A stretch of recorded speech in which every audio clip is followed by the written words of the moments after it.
सभी दर्शकों को नमस्कार। मैं पत्रकार जगदीश प्रजापति। हरियाणा पंचायती राज चुनाव का जो प्रथम चरण समाप्त हो चुका है और इसी सिलसिले को लेकर जो सरपंच है विधान विभाग के जो सरपंच बन के उभरे हैं, हरियाणा पहला स्टेट बना जिसने पंचायती राज चुनाव में जो शिक्षा का नियम लागू किया है।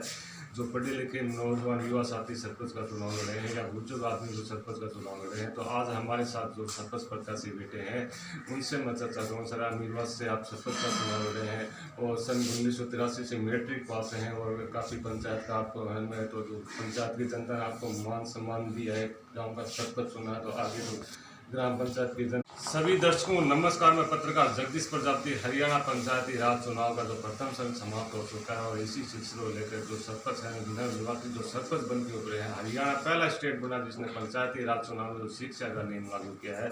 जो पढ़े लिखे नौजवान युवा साथी सरपंच का चुनाव लड़े हैं या बुजुर्ग आदमी जो सरपंच का चुनाव लड़े हैं, तो आज हमारे साथ जो सरपंच प्रत्याशी बैठे हैं उनसे मैं चर्चा करूँ। सर, आप निर्वाचन से आप सरपंच का चुनाव लड़े हैं और सन 1983 से मैट्रिक पास हैं और काफ़ी पंचायत का आपको अहम है, तो जो पंचायत की जनता ने आपको मान सम्मान दिया है, गाँव का सरपंच चुना, तो आगे तो ग्राम पंचायत की जनता। अमीरवास से सरपंच का प्रत्याशी था।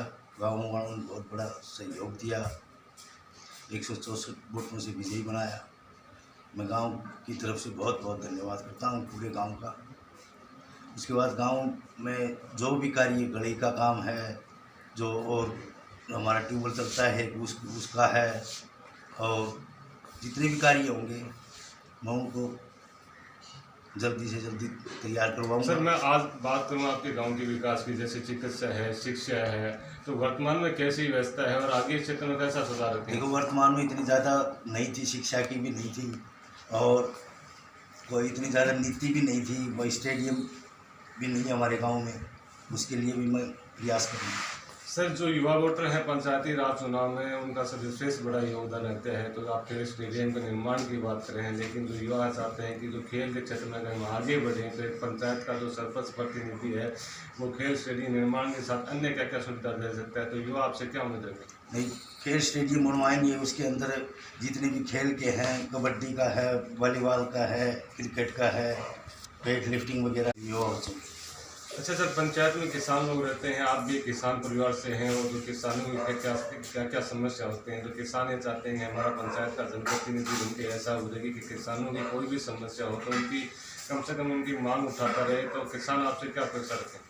किसान की मांग यही होती है, एकदम बिजली की समस्या आ जाती है और कोई रोड गांव में नहीं है, रोड की करते हैं। इस तरह से ही जितने भी किसानों की मदद करेंगे उतने सही है। तो किसानों की हर समस्या के लिए क्या आप हमेशा अग्रणी रहेंगे? बिल्कुल अग्रणी रहेंगे, अपना यही मकसद था, इसी मकसद से हमने चुनाव लड़ा था। अच्छा सर, पंचायतों कुछ गरीब वोटर हैं, आर्थिक रूप से कमजोर परिवार हैं, कुछ आपके साथ थे, कुछ अभी किसी के अदर कैंडिडेट के साथ थे, तो गरीबी को कहना कि हमारा कैंडिडेट चुनाव हार गया, जीतने वाला केवल अपने वोट को महत्व देता है, तो सर आप सरपंच बन गए, तो ऐसे जो गरीब परिवार हैं, आर्थिक रूप से कमजोर परिवार हैं, उन परिवारों के प्रति आपकी क्या सोच रहेगी? आप वोट को महत्व दोगे या सभी को एक समान लेके? नहीं, सभी को एक समान लेके चलूँगा। गाँव वालों चाहे गरीब हो कोई भी हो, सब ने वोट दिया, सब ने विजयी बनाया, सब समान है मेरे लिए, सबका काम एक साथ करूँगा, कोई वोट का वो नहीं है, पूरे गांव ने मदद की। अच्छा सर, मैं पंचायती राज चुनाव में एक बड़ा सवाल रहता है, जब भी कोई पंचायती राज चुनाव है, खासतौर पर जब सरपंच का चुनाव आता है, तो कुछ वोटर ऐसे होते हैं उनका ध्यान नशे प्रकार की नशे की बात थी, ऐसे वोटर आपके पास आए, तो आगे नशे के प्रति ऐसे वोटरों नशे को लेकर क्या कुछ अभियान चलाएं, कैसे जागरूक करें? देखो, जागरूक तो उनका करेंगे भाई, नशा अच्छी चीज़ नहीं है, इससे घर बर्बाद होता है, तो इसलिए नशा मुक्ति करने की कोशिश करेंगे, वही गांव नशे में न जाए। तो सर, गांव के अगर मैं साफ़ सफाई की बात करूं, जैसे पानी निकासी की है, गांव की साफ़ सफाई की व्यवस्था है, गांव की कच्ची गलियाँ हैं, पक्की गलियाँ उनको करना है, तो क्या आने वाले टाइम में आपका जो गाँव है सब हिसाब से देखा जाए तो सब सुंदर गाँव उनके उभरेगा आपके? बिल्कुल उभरेगा। गाँव की चारों तरफ से तो रोड बनी हुई हैं पहले से ही, और जितने टूटे फूटे हैं उनको दोबारा बना के बिल्कुल तैयार हो। तो सर, क्या आपके नेतृत्व में आपके गांव के जो आम वोटर हैं उनका आदर मान सम्मान आप बनाए रखेंगे? बिल्कुल बनाए रखेंगे, 5 साल तक उनकी सेवा करेंगे। सर, आपके सामने जो उम्मीदवार चुनाव लड़े वो चुनाव हार गए, तो उनके प्रति कैसा व्यवहार रखेंगे? नहीं, सम्मान रखेंगे उनका भी। सबसे पहले हम उसी के साथ आके मिल के आए, अभी कोई बात नहीं है कि चुनाव था, इसमें लोग गाँव वालों ने मदद आपकी कम करी, हमारी ज़्यादा करी, और कोई भी ला सकता। तो क्या हमेशा पंचायत में भाईचारा कायम रखेंगे? बिल्कुल कायम रखेंगे। चुनाव आते जाते रहते हैं, भाईचारे को दूर नहीं करेंगे।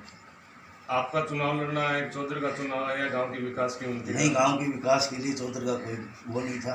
ये गांव में कुछ विकास हो, उसके लिए हमने ये किया। तो क्या मीडिया वाला संकल्प देंगे कि आने वाले टाइम में आपका जो ग्राम पंचायत है, आपका जो गांव है, वो आने वाले टाइम में एक भ्रष्टाचार मुक्त गांव बने, एक नशा मुक्त गांव बने, एक स्वच्छ भारत ग्राम पंचायत बन उभरेगी? मैं मीडिया को ये बताना चाहता हूँ कि हमारे गांव में अभी आप देखो, उसके बाद 5 साल के बाद में आके दोबारा देखोगे तब आपको ये पता चल जाएगा कि विकास किया है कि नहीं। सर, आपका नाम क्या है? आपकी शिक्षा कितनी है? मेरा नाम है राजवीर सिंह। आपकी शिक्षा? शिक्षा +2 पास किया मैंने।